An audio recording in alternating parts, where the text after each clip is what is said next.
Well, tonight we are in part 2 of the temple location. You can sit down, Jackson. You don't have to. We're in part 2 of the temple location. Last week we talked about the traditional view being on the Temple Mount, but today we're going to talk about I think, the second best location proposed, and that's in the city of David. Remember, there's at least 13 different proposals of where the Temple Mount is. But what I've given you, or going to give you, is what I think are the best two, or the most plausible of the 13. That I also think align closest with Scripture. And we'll go through a lot of Scripture this evening. Again, I'm just trying to give you the ideas, and I hope you do your own research so that you'll figure out your own answers. I'm just wanting to make you hungry enough that you'll come and be self-feeders, kind of like this little girl with the cookie.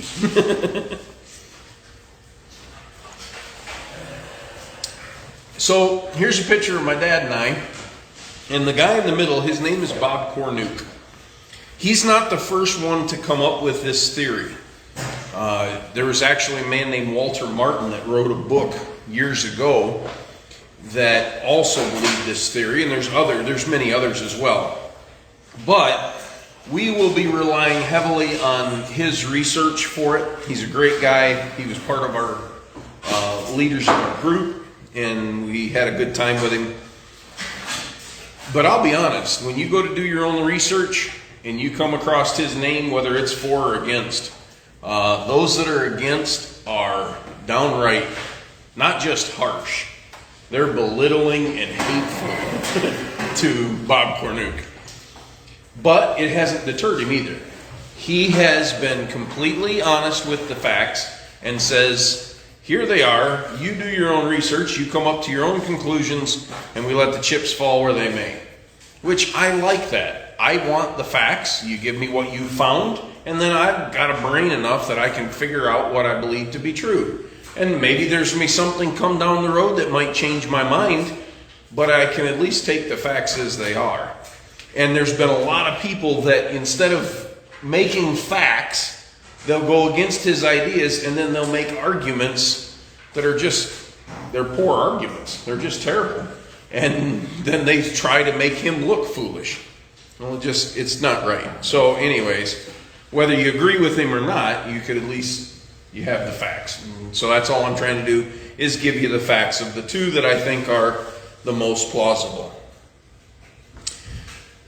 Here is the Temple Mount you see here. These are the southern steps. We'll be talking about those a little bit more. And this is the city of David. Down here is the Kidron Valley. Right here is the Mount of Olives. This is where Jesus came over the last week. And he looked at Jerusalem and wept over it. You remember that story. He did it on this side of the mountain. He went across the Kidron Valley. And here is Jerusalem, city of David, Mount Zion that we'll talk about. If you remember when we talked about Hezekiah's Tunnel and the Gihon Springs, that's down here. Also the Milo, which was David's palace, I believe is right there, if I can see it correctly. Down here is the Hinnom Valley, and we'll talk about that one in a little bit. So here's the proposed view. Last week we talked about the Temple Mount being where the temple was.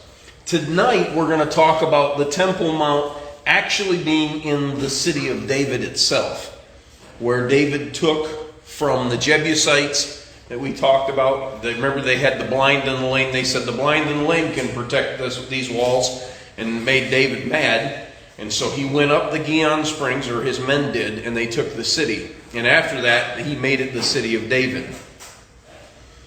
The view is, the proposed view, is that the true temple location is actually here as opposed to here.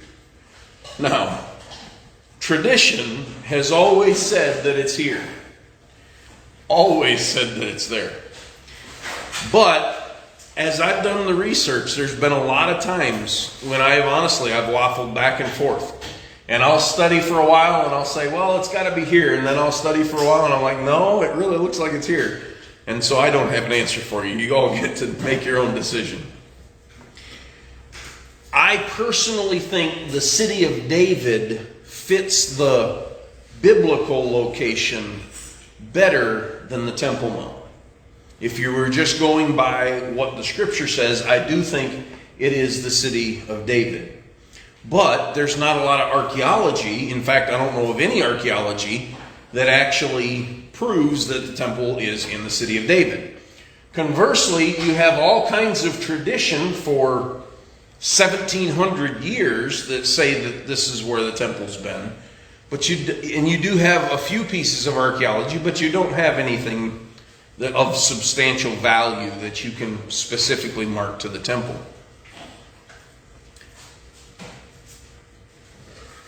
This is an actual picture. As I mentioned, here's the Mount of Olives, there's the Kidron Valley. The Fort of Antonia would have been up back here in the traditional view. The view that we have tonight, that we're dealing with the city of David, they actually believe that the Fort Antonia is actually the Temple Mount itself, and we'll talk about that. But again, there's the Gihon Springs. There's the Ophel, possibly where the temple is at. And then down there is the city, the Hinnom Valley in the city of David. So we go to the southern side of the Temple Mount, and we see these southern steps, which I'm going to show you an up-close view. What we're actually going to do is we're going to be sitting on these steps, taking a view going to the south, so that you get a better view of the city of David. This is the Alaska Moss that we talked about last time with the silver dome. The gold dome, the Dome of the Rock that's the most visible that you recognize, is back actually this way. South of these southern steps here is called the Ophel, and it means a fortified hillside. It was what David built on the city of David to protect the city itself on the high side. And that's what the name Ophel means, and that's actually what this is. Now we are on those steps that I just showed you in the picture, and we're looking down towards the city of David. The city of David, it's on a hillside, and there is a valley that's here, on the Tropian Valley, and then there's another valley that's here, that's the Kidron Valley. Then there's the other one that's the Hinnom Valley that's this way. So you pretty much, you just have a big hillside that goes over with three valleys in around it. And so we're looking towards the city of David. This is the place that David took to make his home. His palace is over in this area here. And back in here, and I'll zoom in on this in just a second, this is where they believe the temple would have set if this view is correct. In 2 Samuel chapter 5, verse 9, this is the place that David makes his home. It's nowhere else in Jerusalem. It's not the other areas. This is where David made his home that you read about all through the Old Testament. If the temple was there, it's quite possible that we will know in a little while answers for the question of where the location is.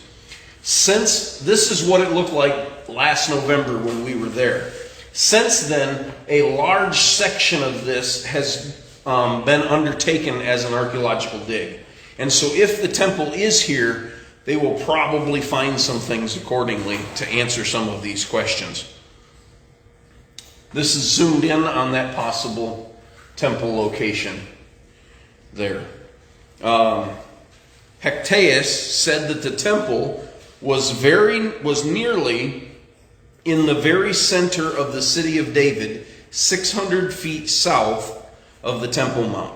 He said it was very near the center of the city of David. Well, that's nowhere near the Temple Mount, which is to the north. This would be in the city of David, which again, that's 600 feet south. It's quite a ways.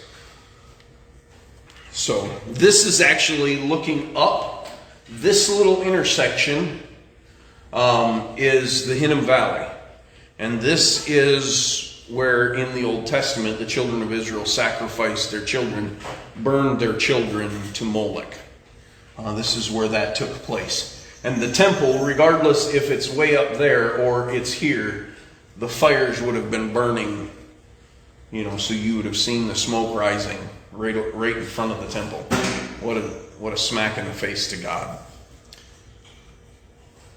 This is a artist's rendition of what the proposed site is. Obviously, this is what we know as the Temple Mount. They claim it to be the Fort Antonia.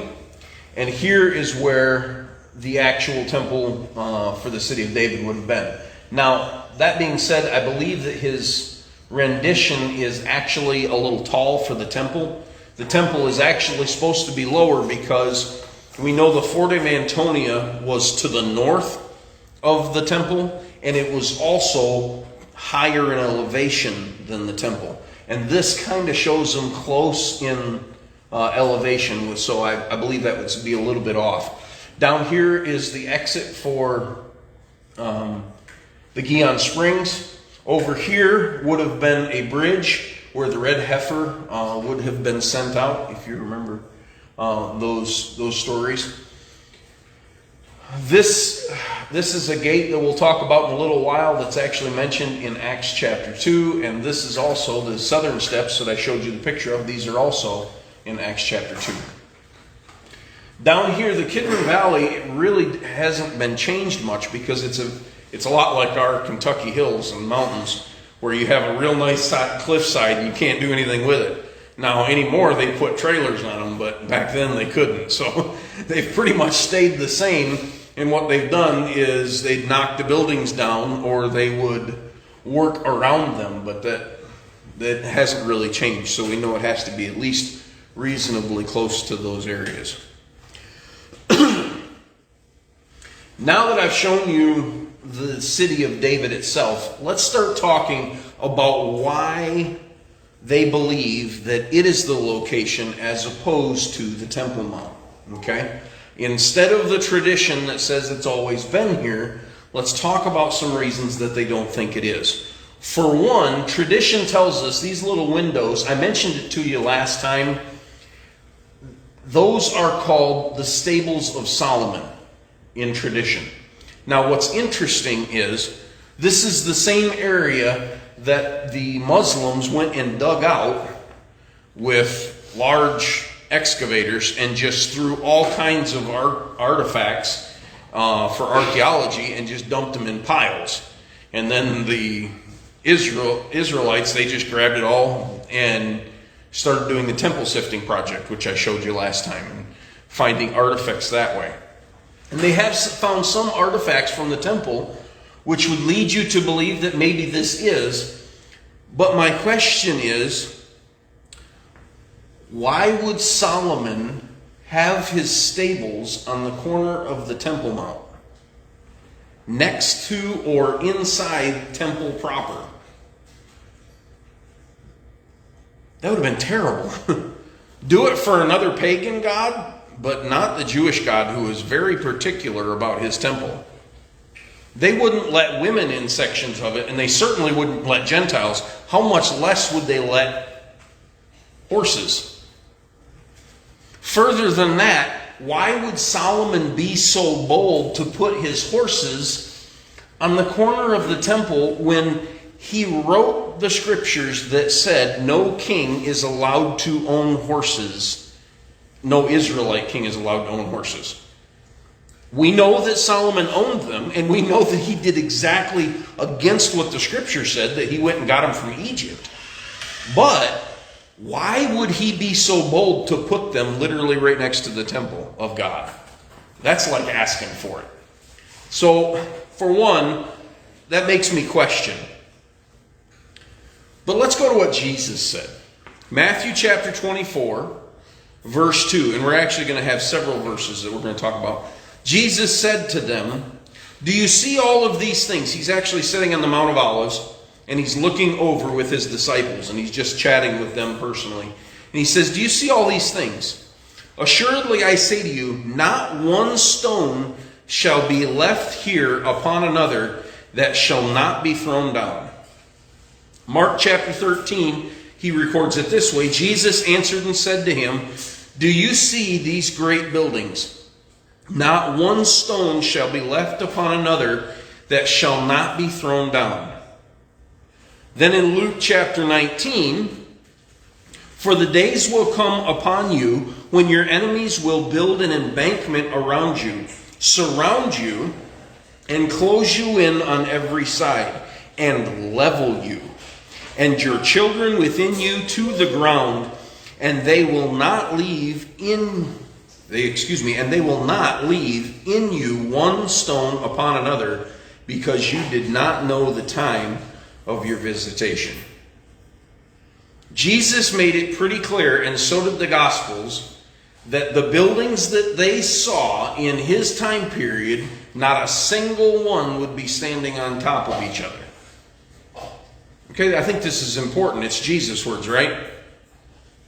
This is the Western Wall. This is actually us as we're walking up to the Temple Mount. This is where you see the Jews always come to pray, because they believe that this is the only vestige left of the temple. And this is what they come and pray to. And we went down there, and you'd put little pieces of paper with prayers in the walls, and you would pray, and you'd see them pray back and forth. That looks like stones to me. Now, from about here up, those are not Herodian stones. Okay? Those are not from the time of Jesus and Herod. Those were added later. But the ones down here, where they put the little slips of paper, those are absolutely from the time of Herod. Was Jesus wrong? Maybe Jesus was exaggerating? He didn't usually exaggerate in the scriptures. So we question. Now, by the way, if you actually go back in these little places here, this is called the Western Wall tunnels. And although we are talking about a possible location for a third temple, because wherever they decide that Solomon's temple was, in prophecy, if they do build another temple, and I believe that they probably will, or at least will try, if they build it, it's going to be on the same location. I said all that to say, I'm going to take you in here in a couple weeks, and you're going to see why maybe they don't need the location at all to start sacrifices. And that's going to be a whole nother ballgame, but we don't have time for that tonight. But anyways, those are Herodian stones. Also, those are Herodian stones. When they came and did excavation, there was dirt piled up to here. This is called Warren's Arch. There was dirt piled up to here and debris. They cleared it all, and they found Herodian stones that are massive. And I'll show you some in a couple weeks when we get into the tunnels. But Jesus said there wouldn't be one standing on top of each other. I don't think he was exaggerating. And I tend to believe my Bible over anything they ever find in science. Just saying. Because I figured that science is eventually going to line up pretty well with what the Bible says. Jesus didn't just say it, but Josephus, who was a first century historian, also says it. It was so thoroughly laid even, talking about Jerusalem, with the ground by those that dug it up to the foundation, that there was left nothing to make those that came thither believe it had ever been inhabited. That's pretty thoroughly destroyed. He said they tore it up so bad you couldn't even believe that somebody lived there. Eliezer ben Yair, he was the Jewish commander at Masada, and we'll actually talk about this place next week. Terrible. Of all of the places in Israel that we went, the most emotionally moving was this place called Masada. Okay? We'll talk about that next week. But this guy was the commander of Masada, and this is what he said.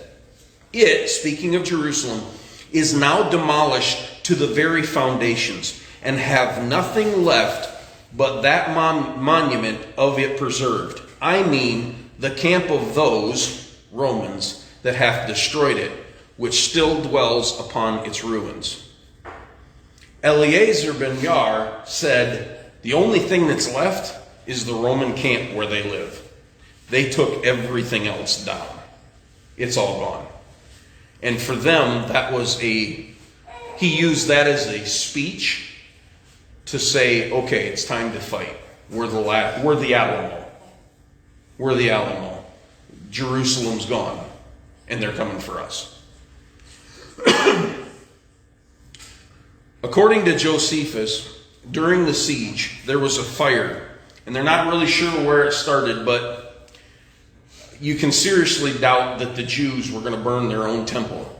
As the battle progressed, if you've ever studied the battle, as the battle progressed, slowly but surely, despite the best efforts of the Jews fighting the 10th Legion, a massive force, they began to lose ground. And as they lost ground, what they finally did is they ended up, all of them, protecting the Torah scrolls inside the temple. And they were completely and utterly surrounded. They were going to die there. And then in the middle of it all, a fire broke loose and burnt everything up in the temple. Well, as that happened, the fire was so hot that it melted the gold that was in the temple. And the gold broke the rocks, the tiles and everything, and the gold seeped in between the rocks and in between the tiles. And so then, after they had literally killed over 1 million people and wiped them all out, they wanted to find the gold. And so, going to find spoils, they literally pulled up the floor rocks, they knocked the pillars over, they went anywhere and everywhere they could to find this gold that had melted. If that's the case, what's wrong with those stones? Why weren't these pulled up? Archaeologists say these are Herodian stones. And when we took you to the Pilgrim Road a few weeks back, talking about the Pool of Siloam, we showed you the paver stones that went up the stairs. They're the same style as what you see here. If these are Herodian stones, why are they not all pulled up and destroyed? It's a good question. How can they be there if they were already supposed to have been destroyed? Well, this brings us to our next subject, our next reason. Not just do we find stones on the Temple Mount and we don't find anything in the city of David, but we also have a hard time finding this building. This building is called the Fort Antonia. It's supposed to be higher in elevation than the temple and on the north side from records. This is an actual replica that was built, and it was actually amazing. It was probably 2 times the size of this room that we're in here. And it was made to look like the first century Jerusalem. It's actually outdated. Archaeology has found things that have proved this rather substantially wrong. But regardless, it does give you at least an idea of what the city would have looked like. At this time, they believed that the temple was on the Temple Mount. They also knew that Fort of Antonia had to be to the north and to higher.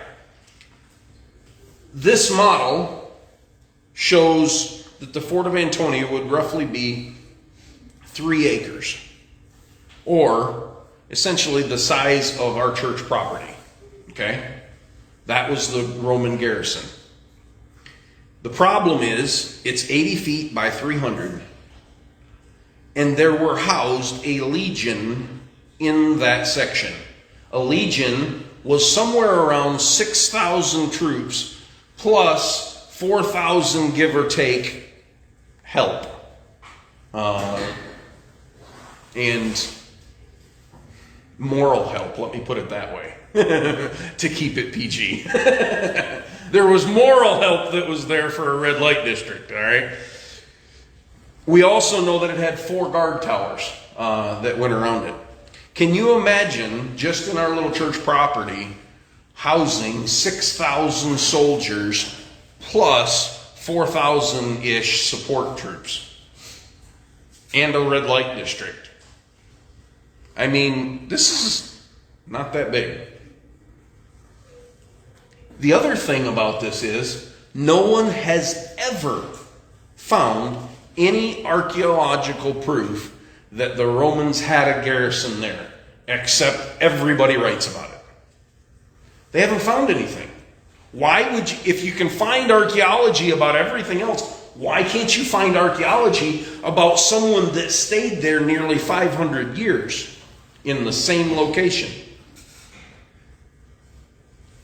What's interesting is the Temple Mount itself is roughly the same size as other known fortresses that were used by the Romans all over the known world.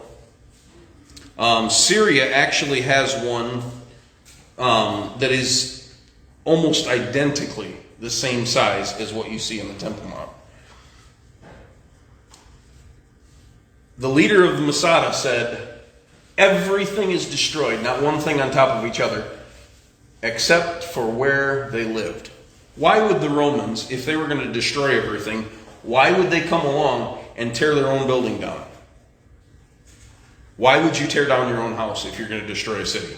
Doesn't make any sense. The only thing that's not been destroyed for all of that time is that massive 36-acre complex. Everything else is gone. Unfindable. Here would be the fort of Antonia. We mentioned the pool of Bethsaida last time. Remember? And here's the eastern wall that we actually talked about. And the crucifixion site would have been on this far hill over here. Josephus says this, that same historian. Now, as to the Tower of Antonia, it might seem to be composed of several cities. Does our little 3-acre plot here at the church seem like several cities to you? Seems a little lacking. In fact, this is smaller than our little town of Waco that has a light, a gas station, a church, a bank, and a 4-way stop. It's composed of several cities. For if we go up to the Tower of Antonia, we gain the city, since we shall be upon the top of the hill. The only hill by any means in that area is the Temple Mount. That's it.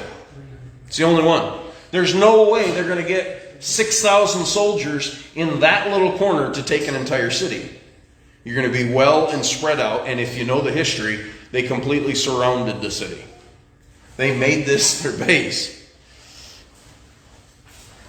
This is a picture from on top of the fortress at Masada that we'll talk about next week. Okay? This is the western camp of the Romans.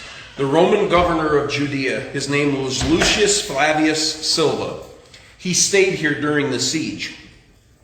And he was the one that headed up the Roman legion 10th for Tensis.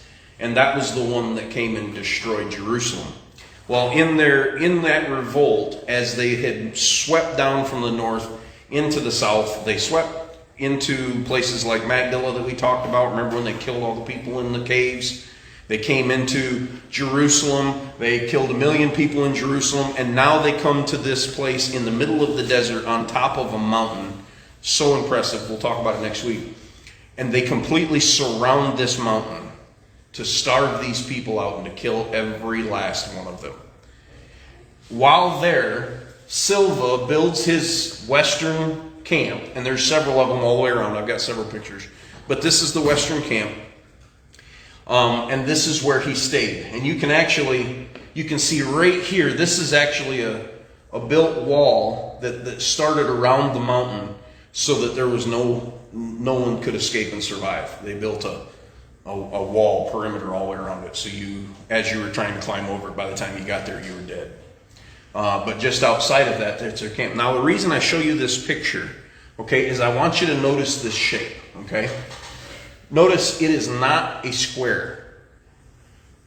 Is it the one that's a warped square? Isn't that called a trapezoid?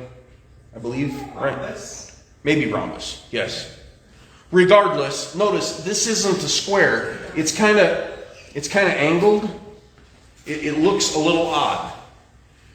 Now, see if this looks familiar. Look at the Temple Mount. It's also not a square. It's a bent one. Look at the Dome of the Rock in the center. It's also not a square. It's a bent one. Was it a trapezoid? Rhombus. Rhombus, no. Which one's the trapezoid? Trapezoid is half octagon. Half octagon. Okay, well, thank you. Well, anyways, they're both almost, if you would flip how I showed you the western one, the western camp, if you would flip this 90 or 180 degrees, they would look identical. And they're relatively close in the same size. It's a good possibility, if this proposal is correct, that the temple was on the city of David, that this would have been the place where the Romans had their fort, the fort of Antonia. And again, as I mentioned before, Syria, there's a fort in Syria that the Romans used that is almost the exact same size as the Temple Mount. Micah chapter 3 verse 12 has a prophecy. Therefore, because of you, Zion shall be plowed like a field. Therefore, because of you, Zion shall be plowed like a field. Jerusalem shall be heaps of ruins, and the mountain of the temple like the bare hills of a forest. That is very specific. Back in 333 AD, there was a man who was named the Bordeaux Pilgrim, I think is how you name him. Anyways, he went to Jerusalem and he went to Israel and he wrote about what he saw. And he was standing in a tower and he looked at a high vantage point towards the temple, and he said the only thing that he could see that was left was the long wall of the fortress, but not the temple. The only thing that exists is this Temple Mount. How in the world would he not have seen that? Romans ruled this area until roughly the 300s, just a little bit before he got there. They have never found one stone of where Fort Antonia is. If that model that I showed you is correct, Fort Antonia would have been here, and there is absolutely zero that's there. Okay? I actually saw a video of a guy trying to explain that the Temple Mount has been plowed like a field, and he showed a tractor on top of this little plot of ground that was literally no bigger than my garden. And we don't keep a big garden. And he was saying, see, look, it's been plowed. Those rocks have been there for 1,700 to 2,000 years. There's no way. No way it's been plowed like a field. Was Micah exaggerating? I don't think so. I really doubt it. I doubt Jesus was exaggerating, and I doubt Micah was. This is a picture from the late 1800s. You see here the Temple Mount, the Dome of the Rock, the gold one. Here's the Al-Aqsa Mosque. This is the city of David. Tell me which one looks like a field. I don't think Micah could have been more correct. And if this is the location of the temple, I don't think Jesus could have been more correct. Because it doesn't look like anything's been there. And now, I mean, you wouldn't recognize it because all of this is houses and lands down here. This is the Hinnom Valley, remember that I showed you? And there's buildings all over it. But back in the 1800s, it literally was a plowed field. Now this leads me to the next issue about its possibility being in the city of David. How many of you like to transport your water to your gardens or your fields? Or would you rather have a hose hookup that your garden gets water all the time? Our garden is way too far away from our house. And we have to have, I don't know, what is it, 150 feet of hose just to get it out there? Something like that goofy. It's a hassle. Can you imagine doing it in ancient days, having to carry it with buckets to water? If you're going to have a plowed field, you're going to want it next to a source of water, right? Take a guess where the only place of living source water is in all of Jerusalem. Right over there, on the side of the hill of the city of David, better known as the Gihon Springs. 1 Kings chapter 1 verse 38. So Zadok the priest, Nathan the prophet, went down and had Solomon ride on King David's mule and took him to Gihon. Then Zadok the priest took a horn of oil from the tabernacle and anointed Solomon, and they blew the horn, and all of the people said, "Long live King Solomon." It was actually right down here where King Solomon was anointed king, in the base of the Gihon Springs. The Gihon Springs is the only spring source of gushing water anywhere in Jerusalem. Everything else is cisterns. Now, they did have a aqueduct that came from Bethlehem, and I think I showed it to you last time. That came from Bethlehem, went all the way to the Temple Mount itself.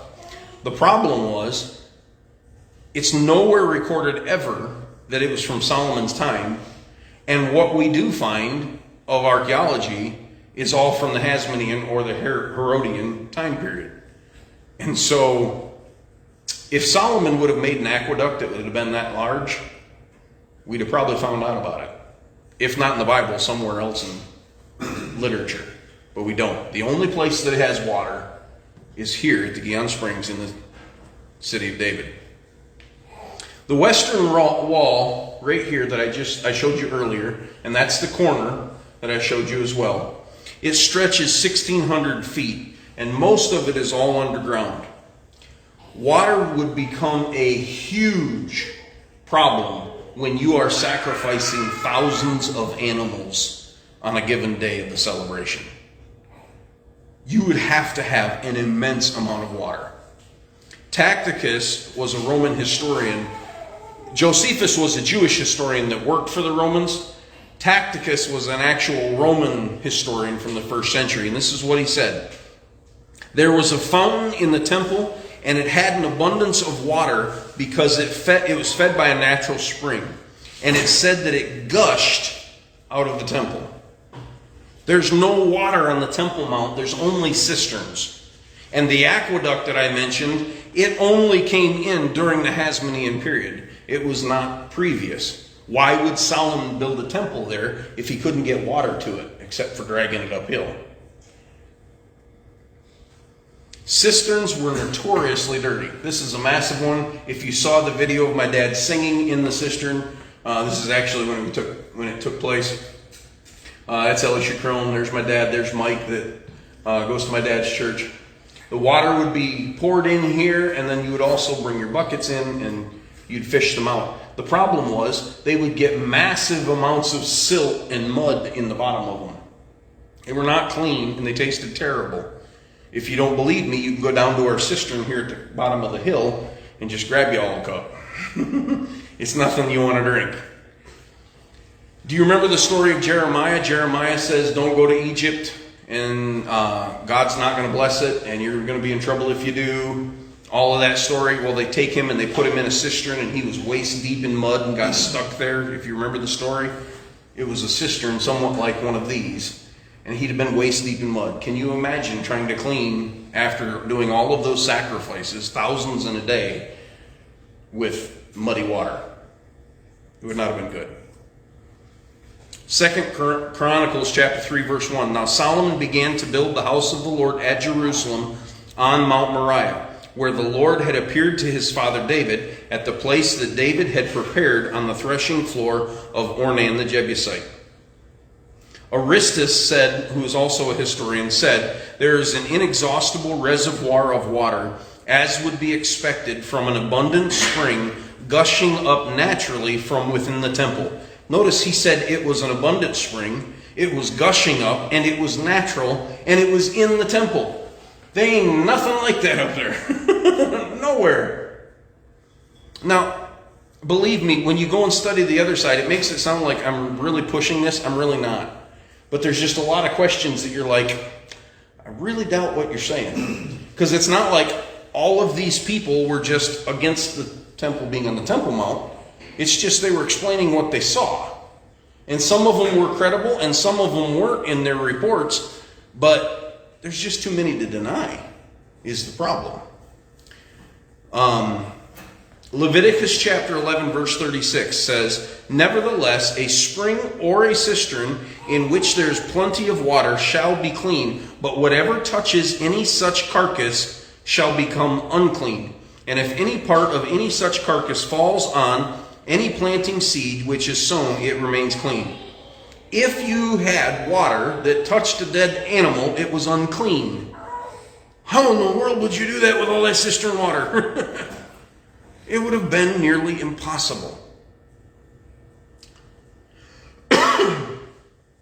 This is Dad walking through the Gihon Springs. Remember, that was where Hezekiah dug that huge tunnel to starve out the Assyrian army, and he did it. It was a miracle. This is all hand hewn. I mean, you can, if you look close, you can see the axe marks. It's just incredible. It's a feat. Now here it got just. That was the high spot of your thigh was about all the deeper it got. But that's only happened in the last 300 years, where they had a massive earthquake that slowed the Gihon Springs down dramatically. Before this, it was much more powerful in its water source. But think about it. At the day of dedication in Solomon's, when he was dedicating the temple, there were thousands, not just 8,000, there were thousands of animals slain that day. I cannot believe that they carted enough water for cleaning thousands of animals up a third of a mile uphill in buckets. It just doesn't make any sense to me. And this is what it would have been. We talked about the Pool of Siloam a while back, that they're digging it out now, and I just actually saw a video today of the new one, of more of what they've done. Right here's the Gihon Springs. This is where David came up into the city of Jebus and took it. That's the Ophel. This is the southern steps. If on Solomon's day the temple was up here, they carted water from either here or here uphill a third of a mile to take care of all that cleaning. It would have been an all-day job for lots of people to take care of. As we talk about the Pool of Siloam, it's down here. We actually just kind of turned it. Now we're looking north and south instead of east and west. Here's the Pool of Siloam, where people would go and bathe. They'd get ritually bathed to go into the temple, okay, to go to worship. You had to do that before you entered the temple complex. They would ritually bathe here. They would go up this pilgrim road that we showed you a few weeks ago, and they would walk up it to go to either the temple or the temple, depending on where it's at. This one I don't know if anybody else has talked about. This is just as I look at it, okay? So you're going to take this one. This doesn't have any experience behind it. It's just, for me, common sense. As you go up this path, the gate that enters the city of Jerusalem, this is the gate right here. Do you know what the name of that gate is? It's called the Dung Gate. D-U-N-G.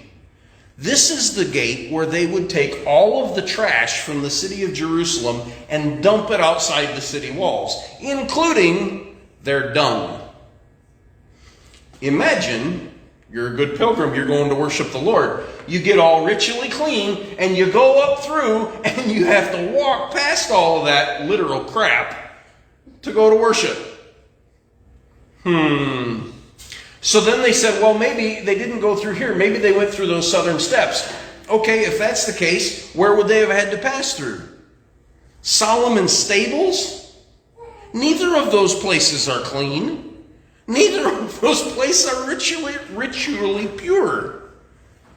It doesn't make any sense. Now again, that's just what I was looking at from my point of view. I haven't heard any archaeologists talk about it, but it seems pretty good sense to me that if you were going to be throwing your trash outside the city, throw it out somewhere else. Shovel your poo somewhere else, not here. But this was also not just a city that David took. Not only was it his home, it was also his place of worship. 1 Kings chapter 8. verse 1. Now Solomon, by the way, that was me taking a picture from above the Gihon Springs. This is the Kidron Valley. That's the Mount of Olives up along this way. That's where all those tombs are at. The pictures that I had coming back from the temple were up here. Were up here looking back. But regardless.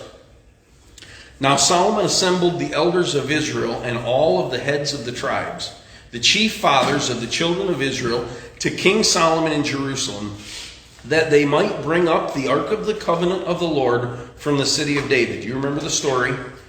David gets the ark of the covenant back. He puts it in a guy's home because one of his soldiers was trying to protect it on the cart. It goes to topple. He reaches his hand out to steady the ark. God strikes him dead, Uzziah, right?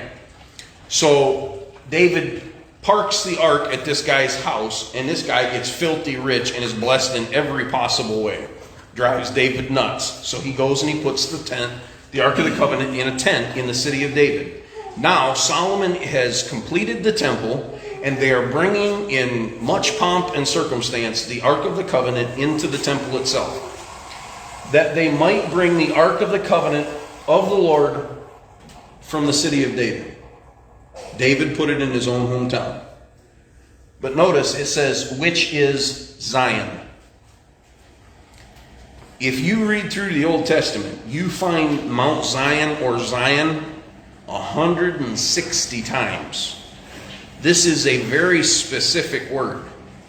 Now you'll hear people fight against it on the internet, saying, well, it doesn't just mean where the temple was at. It doesn't just mean the city of David. It can refer to the children of Israel. And they'll try to make it really wishy-washy about the preciseness of the scripture. And I think they're being foolish. It's very specific. The city of David is Zion. Therefore, all the men of Israel assembled with King Solomon at the feast in the month of Ethanim, which is the 7th month. So all the elders of Israel came, and the priests took up the ark. Then they brought up the ark of the Lord, the tabernacle of meeting, and all of the holy furnishings that were in the tabernacle. The priests and the Levites brought them up. So the idea is, they took them from the city of David, they brought them uphill, okay? They put them in the temple. Not only does it say that this was in the city of David, it also makes sure that you know it's in Zion, and you can do your own research on that. Also, like we talked about before at Temple Zero, remember we talked about Melchizedek's temple? It's literally just a few feet from the Gihon Springs. When we went in the Gihon Springs, my dad and I, to walk down it, I'm not kidding, I could have hit a bullseye on a target with a stone, and I'm not a good throw. It's only 20 feet away, maybe 15 feet. If you do elevation, it's probably 15 feet. It's just right there. If Melchizedek was smart enough to put his temple right next to the Gihon Springs, I think Solomon in all of his wisdom would have done the same thing. And I should mention this too. How many times does Jesus talk about having water flowing up and like an everlasting spring from our hearts? The imagery of that and the temple would be very apparent in the minds of anyone that had been at the temple. It makes sense that the Gihon Springs would have been shooting gushing water up in the temple so that they could wash after all these sacrifices. When they did the archaeology on this place, and again, this was our very first, I think, Friday night when we talked about Melchizedek's temple, when Abraham came and gave tithes to Melchizedek. When they uncovered this temple, and there's several bays to it, they found something very unique, that it was buried on purpose without damaging it. It wasn't just like they toppled gravel over top of it and left. No, they took it and they literally packed it tight to protect it. And in doing so, it made a flashing sign that said this place is very important. And they found the standing stone. This is probably where they burned the sacrifices. This is where they would drain the blood.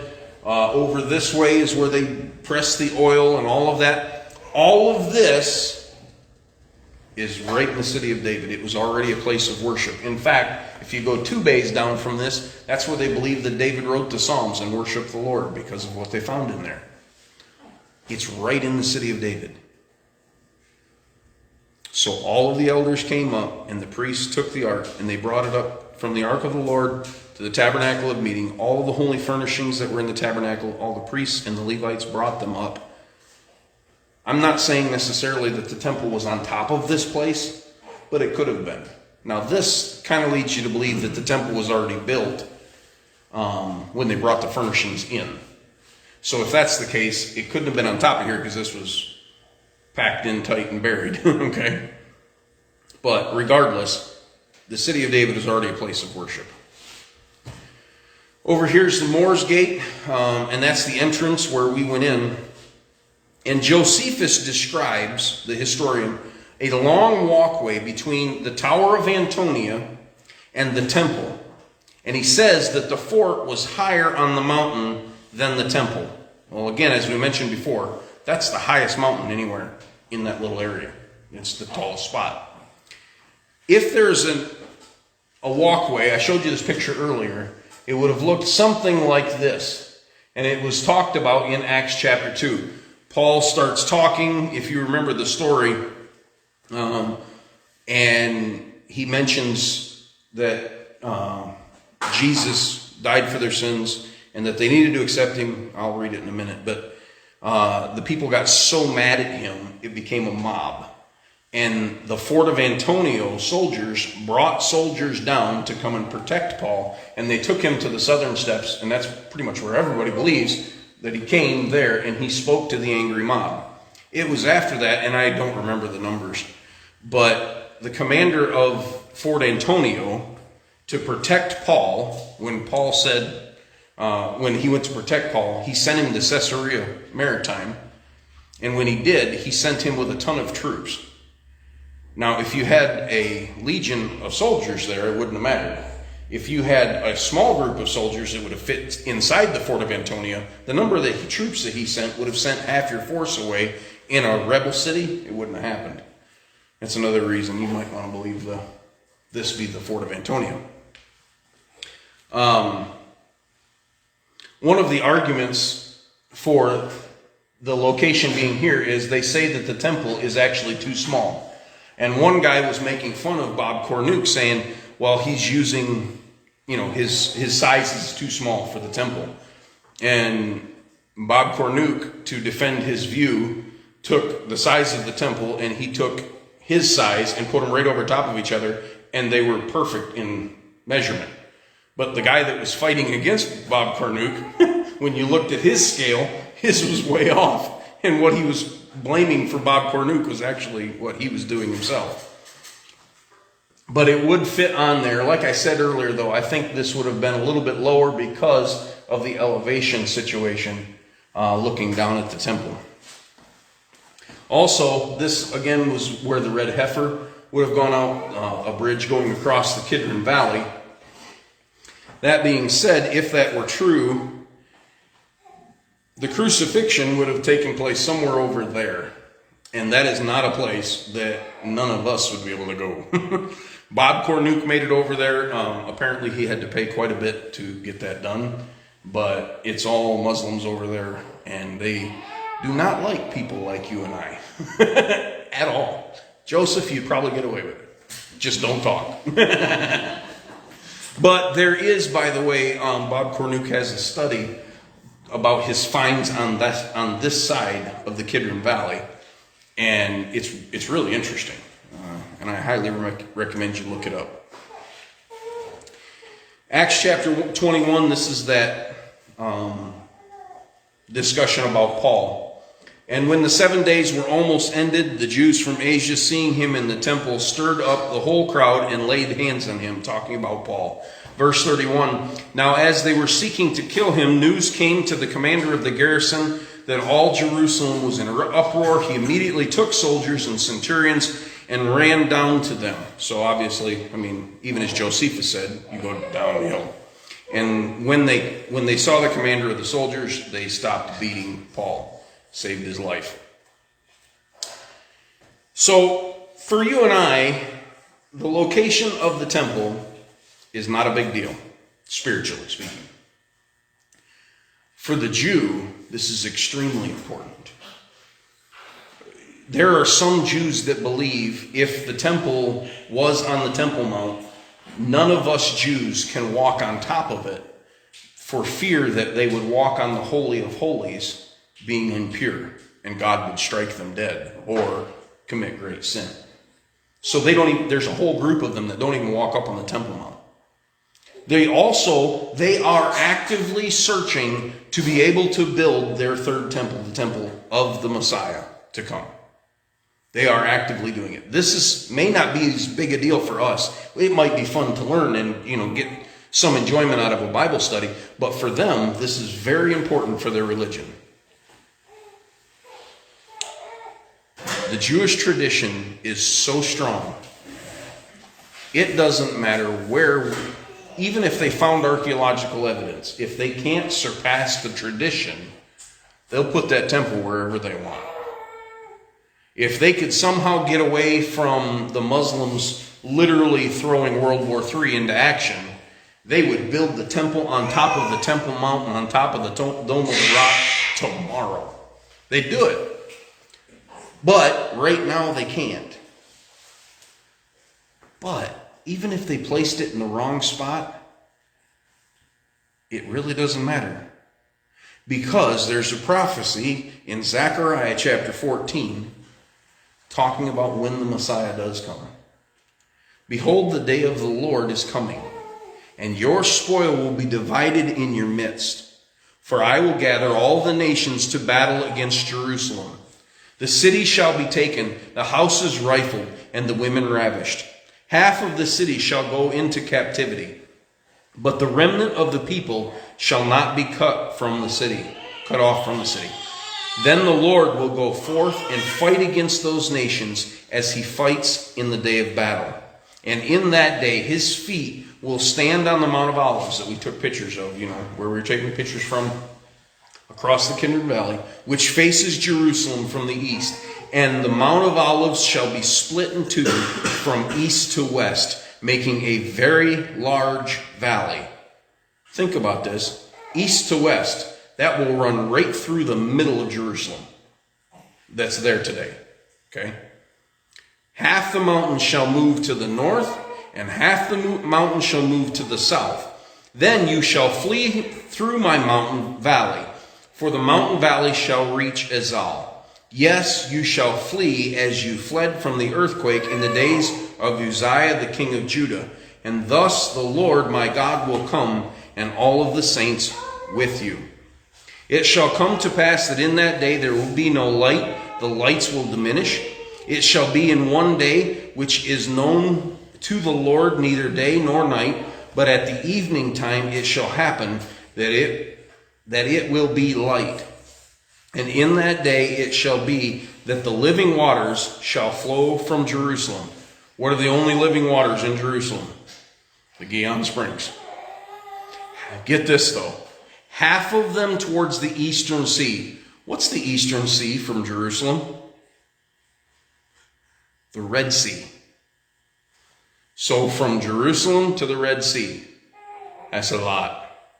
But then he's not done. And half of them towards the Western Sea. What's the Western Sea? The Mediterranean. It's literally going to cut Israel right in half. Whenever this takes place. In both summer and winter it shall occur.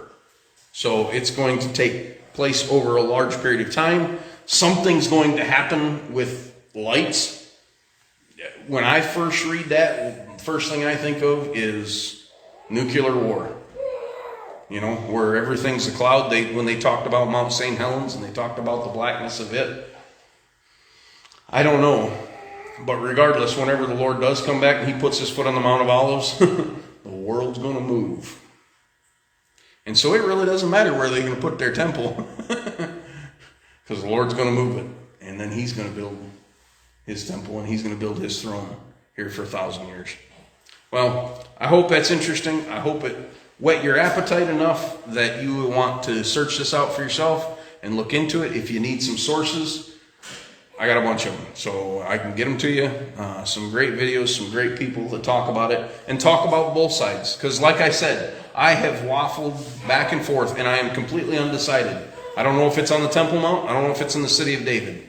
I personally, with the scriptures, I lean to the city of David, despite the lack of archaeological evidence, just because I believe they fit a little bit better. But if they found something on the Temple Mount tomorrow and said, oh, it was here, I would absolutely be in agreement. I mean, because I'm completely unsure. But you get to do your own study and enjoy it. And it's just a nice little rabbit trail you get to follow down. Now, next week, we're going to talk about one of the saddest stories in all of Israel history. And like I said, of all the places that I visited in Israel, that one emotionally affected the most. And we went through the Holocaust Museum that's there in Israel, and Yad Shem, or I believe it is. Anyways, there's pictures in there of it. I didn't take pictures because I didn't think we were supposed to. Fortunately, the lady that was in our group that was taking pictures for us for that book, she took a bunch. So, but it was talking about the Holocaust, and that was moving, and it was. I mean, it was emotionally taxing. But knowing the story behind Masada, I was moved the entire time I was on top of that mountain. And we'll talk about that next time. Let's pray. Hi, everyone. Thank you so much for watching. It really does mean the world to me that you're getting a blessing out of it. If this video was a blessing, make sure to hit that thumbs up button for me. That way other people can find it as well. Here in the link section, you'll find playlists and new videos that we put out. We try to do 2 or 3 a week. You can also subscribe to the channel by pressing on my face and then hitting the bell icon, and that will alert you to new videos. May God richly bless you.